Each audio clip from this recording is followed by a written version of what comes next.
founders of Gathering Groups. So how did Gathering get started? Well, Heather and I have been married for over 32 years, and we have raised 4 grown daughters now. They're all in their 20s.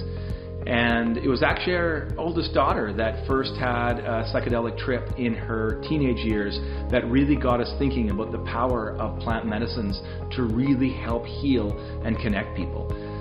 For me, I really began to look at the research that were coming out of the universities like Johns Hopkins and other places, and I looked at the profound experiences that people were documenting, saying that from one dose of psilocybin mushrooms that they were no longer struggling with PTSD or end-of-life anxiety with cancer or with depression. And so for me, I was really fascinated by that. I've had a number of careers in my life. I've been an ordained minister. I've been a professor of world religions. But the most recently, I helped found a charity called Run for Water, which worked in Ethiopia with empowerment work.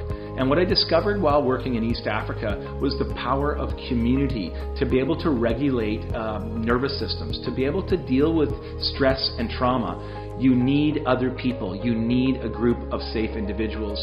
And what I saw in Ethiopia was that although they did not have things like access to water, education, and healthcare, they did have a profound sense of belonging and connection. And I knew that was missing in our culture. And so when I began to pair those two things, plant medicine work, with the idea of building community, I was really excited. For me, I've spent my whole career around children. I'm an elementary school teacher and an RCC therapist. And in the classroom, I noticed that, and this is widely known, that children don't learn unless they feel safe and loved. And so for me, building a community of safety and trust in our classroom was paramount. And we began each morning with a circle time where we had a chance to get to know each other a little bit better, get our nervous systems regulated for the day, and then learning could take place. For me, my interest in psychedelics was much more passive, and I was enjoying listening to Peg and hearing the things that he was discovering. But I thought it was an intellectual engagement for him, and it turned out he wanted to have a trip himself, which was scary for me. And having been raised in a culture where drugs were bad, I was nervous about this. But after some education, learning about the safety of mushrooms, I felt much more on board, and Peg had his first psilocybin experience in 2019. And after his experience, our marriage started to shift. Things changed. The way we related to one another changed. There was so much more. He was more present with me. I felt more seen and heard. And it was only a couple months later that I had my first experience as well. And it was beyond transformative. I feel like I have my life pre-mushrooms and I have my life post-mushrooms. The impact was so great, and many people have that they have a profound experience that transforms their life. And it was no different for me. I began to look at the research at different universities around group work pairing with plant medicine, and it just wasn't any going on.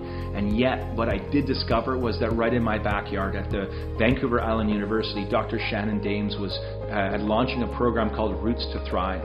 And in her clinical research working with nurses and resilience, she discovered that by creating a 12-week model, a container, she was using ketamine, but the results that she was getting with this community of practice was nothing short of amazing. 79% of people that were coming into the program suffering with depression, in 12 weeks they no longer suffered with depression. 91% of the people coming in with anxiety were saying that after 12 weeks they no longer dealt and struggled with anxiety. And so I thought, when I experienced that group work program along with some other therapists and physicians, I realized that there was something really profound here. And so we began to try this model, and I said to Heather, let's start something. Let's start gathering groups and start using psilocybin and start to track the results. And what we began to discover over the next 2 years was nothing short of amazing. That when you pair plant medicine work like psilocybin with a community of practice where you can co-regulate community in nervous systems, we can get to know each other and feel safe and we can belong, then our nervous systems can let go during the day of the medicine retreat, and you can really feel and mind the depths of what is offered with psilocybin, which is a deep connection to your own inner wisdom. So that got me really excited. One of our early facilitators said one day that I think that the medicine is the connection. And we were like, there's our tagline. community is medicine. And so working together for 12 weeks with other people that are doing the same personal growth work that you're doing, it feels like this sense of community just naturally emerges. I liken it to going to the gym. You can go to the gym, you can work out, you're working on your own body, it's fine, you're doing your thing. But it's so much more fun if you bring a friend along. You don't have any misconceptions that you're working on their body when you're at the gym. You're working on your body, but you're in the gym together sharing that experience. And gathering groups is a similar thing, except we're working on our emotional intelligence, discovering our own inner wisdom, our resilience. And while we're doing that, we're doing it in community with other like-minded people who also have the same end goal of growth and resilience. At Gathering, we have 3 core values. We value safety, we value spirit, and we value community.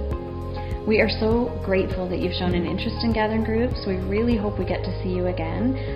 Wherever this journey takes you, we wish you the best. And we look forward to interactions in the future.